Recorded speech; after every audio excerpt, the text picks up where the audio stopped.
ನಿಮ್ಮ ಆತ್ಮಗಳನ್ನು ದೇವರ ಮಕ್ಕಳಾಗುವಂತೆ ವಾಕ್ಯದಲ್ಲಿ ಬಲಪಡಿಸುವ ಅನುದಿನದ ಧ್ಯಾನ ಏಪ್ರಿಲ್ 30.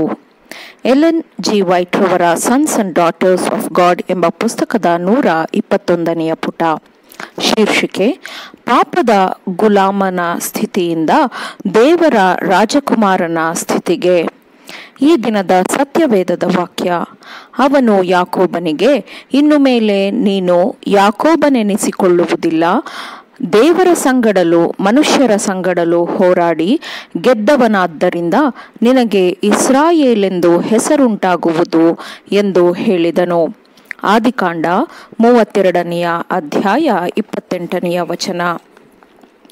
ಏಸಾವನಿಗಾಗಿ ಎಂದು ಇದ್ದ ತಂದೆಯ ಆಶೀರ್ವಾದಗಳನ್ನು ತಾನು ಮೋಸದಿಂದ ಪಡೆದುಕೊಂಡ ಯಾಕೋಬನು ಅಣ್ಣನ ಕೊಲೆಯ ಬೆದರಿಕೆಯ ಎಚ್ಚರಿಕೆಗಳಿಗೆ ಹೆದರಿ ಯಾಕೋಬನು ತನ್ನ ಜೀವ ಉಳಿಸಿಕೊಳ್ಳಲು ಓಡಿಹೋದನು. ಹಲವು ವರ್ಷಗಳು ಬೇರೆ ದೇಶದಲ್ಲಿ ಇದ್ದು ದೇವರ ಆಜ್ಞೆಯ ಮೇರೆಗೆ ಅವನು ತನ್ನ ಹೆಂಡತಿಯರು ಮತ್ತು ಮಕ್ಕಳೊಂದಿಗೆ ಮತ್ತು ತನ್ನ ಸಾಕು ಪ್ರಾಣಿಗಳ ಹಿಂಡುಗಳೊಂದಿಗೆ ತನ್ನ ತಾಯ್ನಾಡಿಗೆ ಹೊರಟನು. ಅವನು ತಾಯ್ನಾಡಿನ ಗಡಿಯನ್ನು ಮುಟ್ಟಿದಾಗ 400 ಮಂದಿ ಜನರೊಂದಿಗೆ ಏಸಾವನು ಮುಖ್ಯಸ್ಥನಾಗಿ ಬರುತ್ತಿದ್ದಾನೆ ಎಂದು ಯಾಕೋಬನು ತಿಳಿದುಕೊಂಡಾಗ ಅವನು ಭಯಭೀತನಾದನು, ಕಳವಳಗೊಂಡನು. ಏಸಾವನು ಸೇಡು ತೀರಿಸಿಕೊಳ್ಳಲು ಬರುತ್ತಿದ್ದಾನೆ ಎಂದು ಭಯಪಟ್ಟನು. ತನ್ನ ಕುಟುಂಬದವರು ತನ್ನ ಮನಸ್ಥಿತಿಯನ್ನು ತಿಳಿದುಕೊಳ್ಳಬಾರದು ಎಂದು ತನ್ನ ಮನೆಯವರನ್ನೆಲ್ಲ ಮುಂದೆ ಕಳುಹಿಸಿ ದೇವರೊಂದಿಗೆ ಮನವಿ ಮಾಡಲು ಆ ರಾತ್ರಿ ತನ್ನ ಪಾಳೆಯದಲ್ಲೇ ಒಂಟಿಯಾಗಿ ಉಳಿದುಕೊಂಡನು. ತನ್ನ ಜೀವನದ ಬಿಕ್ಕಟ್ಟಿನಲ್ಲಿ ಯಾಕೋಬನು ಪ್ರಾರ್ಥಿಸಲೆಂದು ಪ್ರತ್ಯೇಕವಾಗಿ ಉಳಿದನು. ಒಂದು ಮುಖ್ಯವಾದ ಉದ್ದೇಶವನ್ನು ಪೂರೈಸಿಕೊಳ್ಳಬೇಕು, ಜಯಿಸಬೇಕು ಎಂಬುದು ಅವನ ಮನಸ್ಸಿನಲ್ಲಿ ತುಂಬಿತ್ತು. ಆದರೆ ಅವನು ದೇವರೊಂದಿಗೆ ಪ್ರಾರ್ಥನೆಯಲ್ಲಿ ಹೋರಾಡುತ್ತಿರುವಾಗ ಒಬ್ಬ ಶತ್ರುವು ಅವನ ಮೇಲೆ ಕೈ ಹಾಕಿದನು. ಅವನ ಮೇಲೆ ಕೈ ಹಾಕಿದವನು ಶತ್ರು ಎಂದು ಯಾಕೋಬನು ಭಾವಿಸಿದನು ಮತ್ತು ಅವನು ರಾತ್ರಿಯೆಲ್ಲ ತನ್ನ ಜೀವಕ್ಕಾಗಿ ಅವನೊಂದಿಗೆ ಹೋರಾಡಿದನು. ಆದರೆ ಆತನಾತ್ಮದ ಉದ್ದೇಶವು ಅಪಾಯದಿಂದ ಪಾರಾಗುವುದಾಗಿತ್ತು. ಆದರೆ ಅವನ ಆತ್ಮದ ಉದ್ದೇಶವು ನೆರವೇರಿರಲಿಲ್ಲ. ಅವನ ಶಕ್ತಿಯನ್ನೂ ಅವನು ಬಹುತೇಕ ಕಳೆದುಕೊಂಡಿದ್ದನು.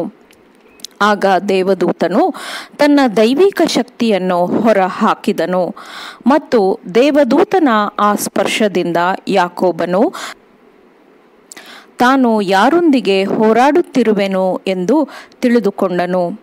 ಗಾಯಗೊಂಡಿದ್ದ ಅವನು ಅಸಹಾಯಕನಾಗಿ ರಕ್ಷಕನ ಎದೆಗೆ ಒರಗಿದನು. ಆಶೀರ್ವಾದಕ್ಕಾಗಿ ಬೇಡಿಕೊಂಡನು. ಅವನು ರಕ್ಷಕನಿಂದ ಪಕ್ಕಕ್ಕೆ ಸರಿಯುವ ಮನಸ್ಥಿತಿಯಲ್ಲೇ ಇರಲಿಲ್ಲ ಅಥವಾ ತನ್ನ ಬೇಡಿಕೆಯನ್ನು ನಿಲ್ಲಿಸುವ ಮನಸ್ಥಿತಿಯಲ್ಲೂ ಅವನು ಇರಲಿಲ್ಲ. ಮತ್ತು ಆಗ ಕ್ರಿಸ್ತನು ಅಸಹಾಯಕ ಪಶ್ಚಾತ್ತಾಪ ಪಡುವ ಆ ಆತ್ಮದ ಮನವಿಯನ್ನು ಈಡೇರಿಸಿದನು. ನನ್ನ ಬಲವನ್ನು ಶರಣು ಹೊಂದಲಿ, ನನ್ನ ಸಂಗಡ ಸಮಾಧಾನಕ್ಕೆ ಬರಲಿ, ನನ್ನೊಡನೆ ಸಂಧಿ ಮಾಡಿಕೊಳ್ಳಲಿ ಎಂದು ವಾಕ್ಯವು ಹೇಳುವಂತೆ ಯಾಕೋಬನು ದೃಢ ಚಿತ್ತದಿಂದ ನೀನು ನನ್ನನ್ನು ಆಶೀರ್ವದಿಸದ ಹೊರತು ನಿನ್ನನ್ನು ಬಿಡುವುದಿಲ್ಲ ಎಂದು ಬೇಡಿಕೊಂಡನು. ಈ ದೃಢ ಚಿತ್ತದ ಆತ್ಮದ ಪ್ರಾರ್ಥನೆಗೆ ಹಿರಿಯನೊಂದಿಗೆ ಹೋರಾಡಿದಾತನು ಪ್ರೇರಿತನಾದನು. ಹೀಗೆ ಪ್ರೇರಿತನಾದವನು ತಾನೇ ಯಾಕೋಬನಿಗೆ ಜಯವನ್ನು ದಯಪಾಲಿಸಿದವನಾಗಿದ್ದಾನೆ ಮತ್ತು ದೇವರ ಸಂಗಡಲೂ ಮನುಷ್ಯರ ಸಂಗಡಲೂ ಹೋರಾಡಿ ಗೆದ್ದಿರುವವನು ಎಂದು ಹೇಳಿ ಯಾಕೋಬನ ಹೆಸರನ್ನು ಇಸ್ರಾಯೇಲನೆಂದು ಆತನೇ ಬದಲಿಸಿದನು. ತನ್ನ ಸ್ವಂತ ಬಲದಲ್ಲಿ ವ್ಯರ್ಥವಾಗಿ ಯಾಕೋಬನು ಸೆಣಸಾಡಿದ್ದನು. ಆದರೆ ತನ್ನನ್ನು ತಾನು ಒಪ್ಪಿಸಿಕೊಟ್ಟು ಶರಣಾಗತಿಯ ಮೂಲಕ ದೃಢ ನಂಬಿಕೆಯ ಮೂಲಕ ಯಾಕೋಬನು ಜಯಗಳಿಸಿದನು. ಆಮೇನ್. ದೇವರ ವಾಕ್ಯಗಳನ್ನು ಶ್ರದ್ಧೆಯಿಂದ ಆಲಿಸುವವರು ಪಾಲಿಸುವವರು ಆಗಬೇಕೆಂದು ನಿಮ್ಮನ್ನು ಉತ್ತೇಜಿಸುತ್ತೇನೆ. ಪರಿಶುದ್ಧಾತ್ಮನ ಸಹಾಯದಿಂದ ಆಲಿಸಿದ ನಿಮ್ಮೆಲ್ಲರಿಗೂ ಧನ್ಯವಾದಗಳು. ಮತ್ತೆ ದೈನಂದಿನ ಧ್ಯಾನಕ್ಕಾಗಿ ನಾಳೆ ಸಂಧಿಸೋಣ. ಆಮೇನ್.